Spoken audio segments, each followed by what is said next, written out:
Valentine's Day is this week, and for both the love-struck and the love-lorn, chocolate is pretty high on everyone's list.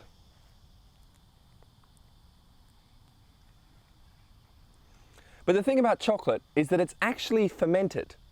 It's essentially left to rot.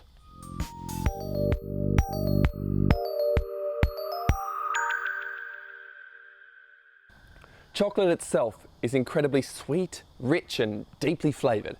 However, the cocoa bean, which of course comes from the cacao tree, go figure. Both the bean and the tree are incredibly bitter, which is why the South American peoples of the Nahuatl called the tree literally bitter tree. Now let me say here, I can barely pronounce English, so I'm really sorry for that one. Cocoa pods were so important to these first people societies. We have evidence of its use all the way back to circa 1440, with statues showing it being on par with maize, their primary food source. So back to the taste. How do we get from a horribly bitter substance to the sweet delights of chocolate? After picking, the cacao pods must be fermented, dried, and then roasted to produce the chocolate flavour. The pods are harvested and then split open, releasing the seeds and a sticky pulp. This is covered and then fermented, which is where the sucrose, sugar, is converted by little microorganisms. This fermentation takes 5 to 7 days, and it's during this time that cacao seeds actually absorb flavours from the broth. Inside this broth though, some really interesting things are happening. There's not just one microbe acting here, there's several, and each one changes the conditions inside the pulp, before making the conditions more favourable for a different microorganism. This is called ecological succession.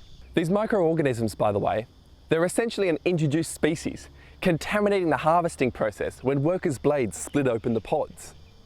This means that if we were to make chocolate production more sanitary, we actually wouldn't have chocolate. We need the contamination of microbes to process the sugars during the fermentation.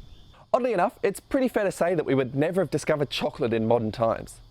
The concept of purposefully allowing the contamination of microbes into a foodstuff sounds inherently archaic, dangerous, and, well, wrong.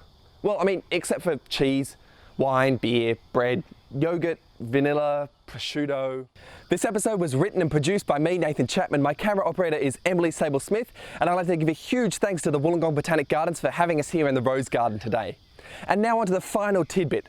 The chocolate tree is native to Latin America and was transplanted to West Africa in 1824 by the Portuguese. Presently, Côte d'Ivoire and Ghana produce nearly half of the world's chocolate, which is a worldwide total of 4,373,000 tonnes per year.